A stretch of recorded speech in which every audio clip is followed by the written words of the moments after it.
Hello, welcome back to the Missouri 2018 Ballot Primer. I'm D, we've done B, and we're on to C. Oh, look at that, I'm a poet and I didn't even realize. Proposition C is the third bill on the ballot asking us whether we should legalize medical marijuana. Boy, you guys really like this stuff, huh? Me too. But not for the reason you might be thinking. I've actually been a big proponent of medical marijuana for about 2 decades now. It's been shown time and again to help sick people, scientifically, anecdotally, historically. It's been used as a medicine for about 5,000 years, and it might even have been approved for use in the Bible. And if you don't believe me, then Wikipedia Conabosm, and then Google passages containing that phrase. It's pretty trippy. So Proposition C seems to be kind of a concession to those who oppose medical marijuana. It spreads that tax revenue love across a broader spectrum. It helps fund drug rehabs, because it's such a gateway. And it even helps fund extra protection for neighborhoods that might have a super scary dispensary in them. So come on, let's do the breakdown. So the ins and outs of Proposition C are as follows. It legalizes the use and possession of marijuana for patients with the same qualifying conditions as Amendment 2, with state licensed physician approval, of course. It allows dispensaries to open up shop, with at least one dispensary for every 100,000 residents.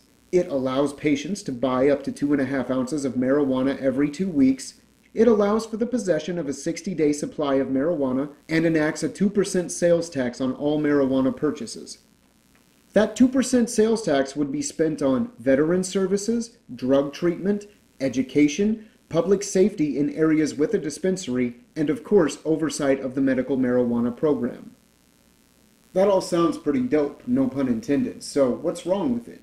Well, Proposition C does have a few drawbacks. For one thing, there's no home grow provision. As with Amendment 3, this proposition doesn't allow patients to grow their own marijuana at all, which could be problematic because, as I said in Amendment 3's video, patients will likely be paying completely out of pocket for this marijuana treatment, as doctors won't be writing prescriptions but rather recommendations. That means sick people who are already financially stretched thin will be stretched even thinner because they may actually need this, as it's one of the few things that gives them relief without any side effects. And they'll have to come up with their own way of paying for all of this, which kind of sucks. Another problem is in the name itself. It's a proposition and not a constitutional amendment, which is less permanent than the others. Now, when I say less permanent, I don't mean that it has a sunset clause or it's going to expire. It's just that if you change the law, it's a lot easier to change the law back to its original form, but with an amendment, it's a lot more difficult to make that happen. Which makes the state of relief that all these people will finally be getting a lot more fragile. Some of the other drawbacks are that it allows less marijuana to patients. That 2% tax rate is the lowest of the 3 bills, and the money will be stretched a little thin.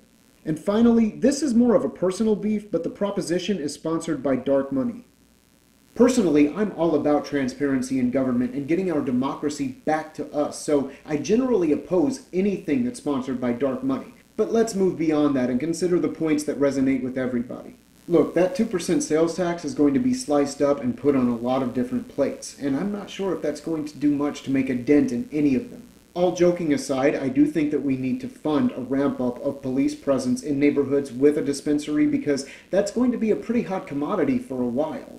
I think drug rehab should be state-sponsored anyway, and I have no beef with it going to education or anything like that, so I've got no problem with the pots that are set up for this revenue. I'm just more concerned with how much money is actually going to be going toward filling them. But if you ask a homeless guy, he'll tell you anything helps. So, after thinking about it, I've got to say, go ahead and vote yes on this. I know I told you to vote yes on Amendment 2 as well, and I stick by that. See, that's an amendment, and this is a proposition. Those are two different things, and both can pass. So instead of getting taxed 4% or 2%, you'll just get taxed 6%, and it'll be divided up the way it's supposed to be according to those different bills.